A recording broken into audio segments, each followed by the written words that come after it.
이것이 교제하고 사귀는 겁니다. 하나님을 사랑하는 사람은 거룩한 의식을 귀하게 여깁니다. 왜냐하면 그것을 통하여 하나님을 만날 수 있기 때문에 그래요. 예배가 왜 거룩하냐면 하나님을 만날 수 있기 때문입니다. 여기서 사귐이 있기 때문에 그래요.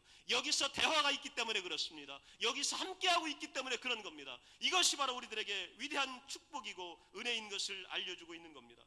다윗은 또다시 시편 143편에 이렇게 고백합니다. 주의 얼굴을 내게 숨기지 마소서. 내가 무덤에 내려가는 자 같을까 두려워하나이다.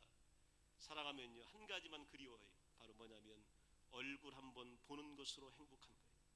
오늘 다윗이 하나님을 얼마나 사랑했으면요, 그가 뭐라고 고백하냐면 내가 하나님 얼굴 보는 것으로 기쁩니다.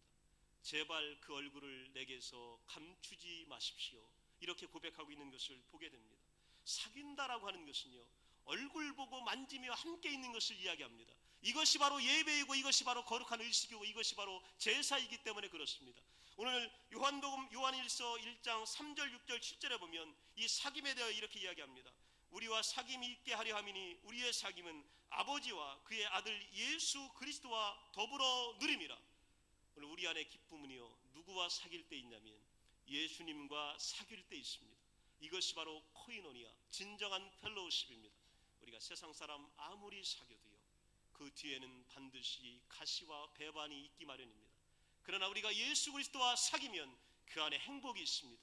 그 안에 평화가 있고 그 안에 놀라운 축복이 있기 마련입니다. 6절에 보면 하나님과 사귐이 있다 하고 7절에 보면 그가 빛 가운데 계신 것 같이 우리도 빛 가운데 행하면 이렇게 이야기합니다. 하나님과 사귄다라고 하는 건 하나님이 가는 길을 동행하는 겁니다. 그분이 빛이기 때문에 우리도 빛의 길로 향해야 되는 겁니다. 그러면 그분과 내가 같은 자리에 있고 같은 영역에 머물고 그분과 내가 오늘 교제하게 되는 놀라운 축복을 우리들에게 말씀하여 줍니다. 욥기에서 이런 고백을 합니다. 우리를 떠나소서 우리가 주의 도를 알기를 즐겨하지 아니합니다. 이게 바로 뭐냐면 하나님과의 사귐이 끊어지게 되면요, 좀 떠나라고 이야기합니다. 보기가 싫다고, 그 얼굴이 내게 부담이 된다고 이야기합니다. 그러나 사귈 때는요, 얼굴 한번 보는 것이 행복이에요. 이것이 바로 하나님을 찾는 이유입니다. 하나님 당신에게 예배하는 이것 때문에 내게 행복이 찾아옵니다 라고 하는 고백입니다. 세 번째로요, 사랑한다라고 하는 것은요, 사랑하는 것 때문에 애통하는 마음이 내 속에 있게 되는 겁니다. 하나님을 사랑하는 사람은 그분을 노엽게 한 죄와 잘못 살아옴을 슬퍼합니다. 아버지를 사랑하는 자녀는 아버지의 노여움을 샀을 때에 슬퍼하기 마련입니다. 사랑으로 불타는 마음은 눈물로 녹아내립니다.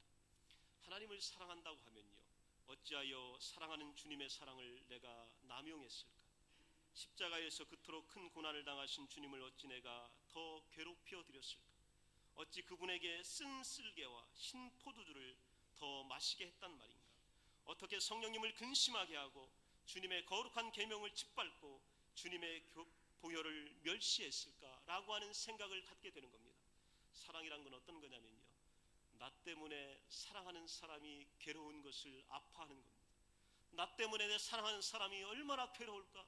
이것 때문에 고통스러워하는 거, 이게 사랑의 열매입니다.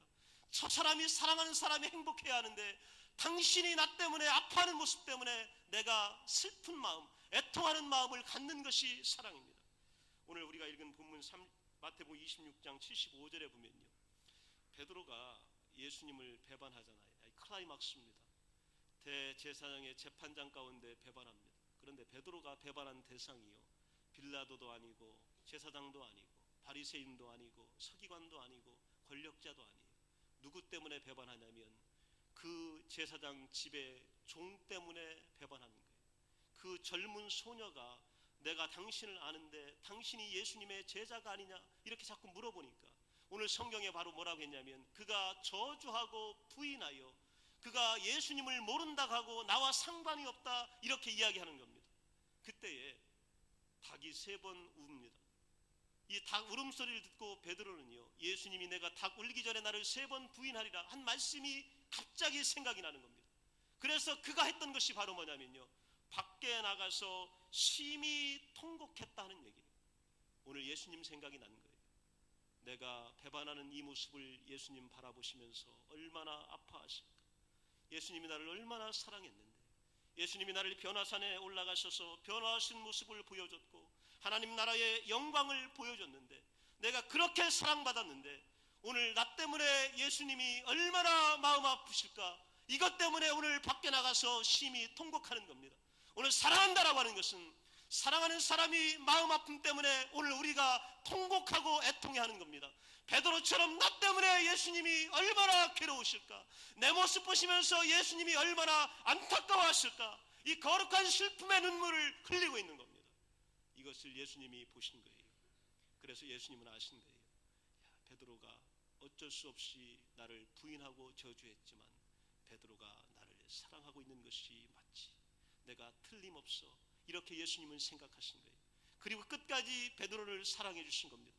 여러분, 우리가 울어야 합니다. 오늘 애통해야 합니다. 누구 때문에 울어야 되냐면 나 때문에 예수님이 가슴 아픈 거 생각하면요 너무 괴로운 겁니다. 나 때문에 주님이 속상한 거 생각하면 너무 괴로워요. 왜 그러냐면 그분을 내가 사랑하기 때문에 그래요. 사랑하는 사람을 마음 아프게 한 것이 너무 속상하기 때문에 오늘 괴로운 겁니다.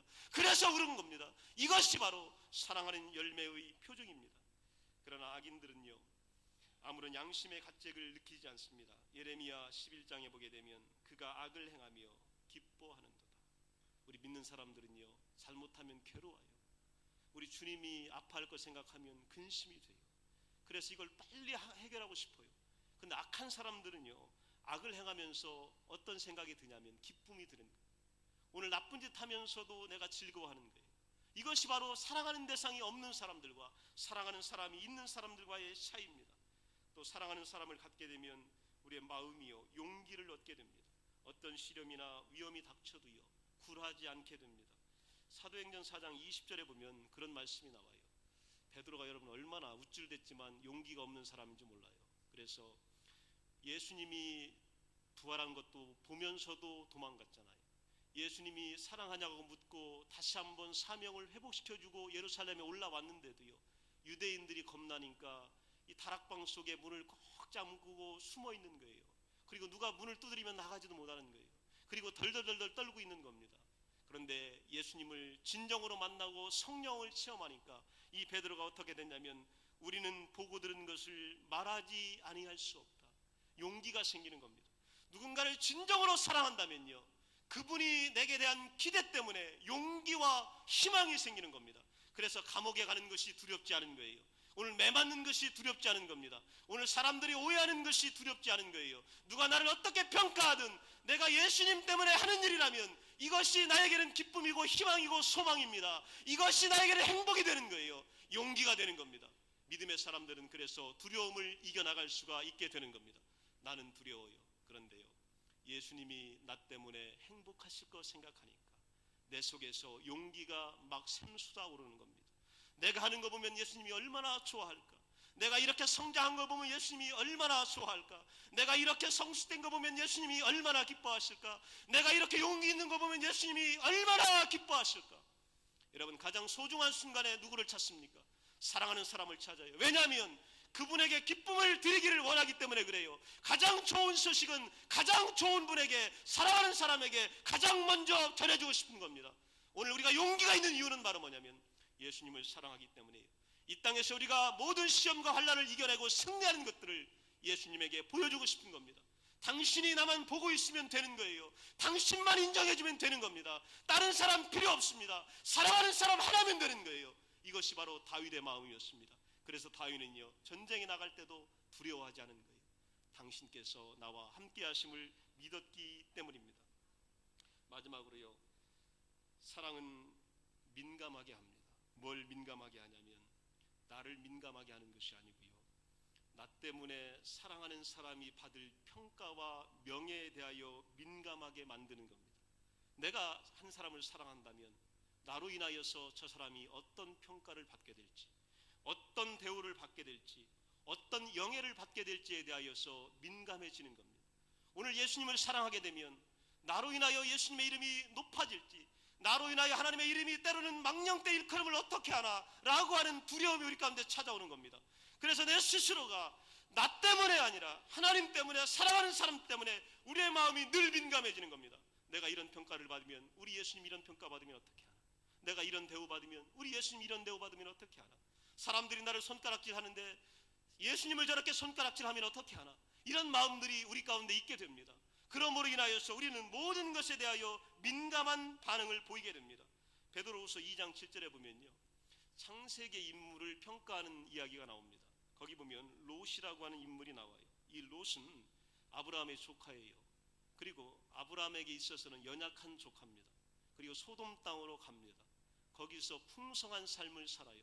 그런데 베드로가 어떻게 롯을 평가하냐면 2장 7절에 보면 무법한 자의 음란한 행신을 인하여 고통당했던 존재로 평가합니다. 즉 소돔에서 사람들이 너무 하나님 앞에 범죄하고 음란하고 죄를 짓는 것을 보면서 롯이 마음 아파합니다. 왜 마음 아파하냐면 그는 그 마음에 의로움이 있었기 때문에요. 하나님이 그 마음속에 살아계셨기 때문에요. 그래서 소돔 땅을 떠날 수 있었던 겁니다. 그리고 그를 도왔던 천사들에 대하여 담대하게 지켜나갈 수가 있었던 겁니다. 이것이 바로 사랑하는 마음입니다. 우리가 주님을 사랑한다고 하면 여러분 우리 마음속에 주님 생각뿐이어야 합니다. 그리고 그분 때문에 기쁨이 되어야 합니다. 오늘 다른 것 때문에 기쁨이 되면 우리가 주님을 아직 덜 사랑하는 거예요. 오늘 주님을 사랑한다고 하면 그분과 손을 잡는 거예요. 그분이 가는 곳에 같이 가는 겁니다. 그분과 사귀는 겁니다. 그리고 그분과 단 하루를 있어도 당신과 하루가 있는 것이 행복하다고 고백하는 것이 사랑입니다. 오늘 이 땅 험난한 세상, 이민 생활, 어려운 생활을 살아가시지만 여러분 사랑하는 사람과 함께 극복해 나가시기를 축원합니다. 예수님이 여러분을 사랑하셨습니다. 그래서 여러분에게 나도 너를 사랑하는데 내가 나를 사랑하는 거 맞느냐고 물어보고 계십니다. 오늘 이 귀한 음성이 여러분에게 믿음이 되시기를 간절히 원합니다. 이 사랑이 소망이 되시기를 간절히 원합니다. 이 사랑이 모든 것을 극복할 수 있는 능력이 되시기를 바랍니다. 사랑만이 모든 것을 해결해 나갈 수 있습니다. 주님은 우리를 죽기까지 사랑하셨습니다. 우리 그분을 위하여서 한평생 귀하게 살아가는 놀라운 축복이 함께 하시기를 간절히 축원합니다. 다 같이 자리에서 일어나시겠습니다.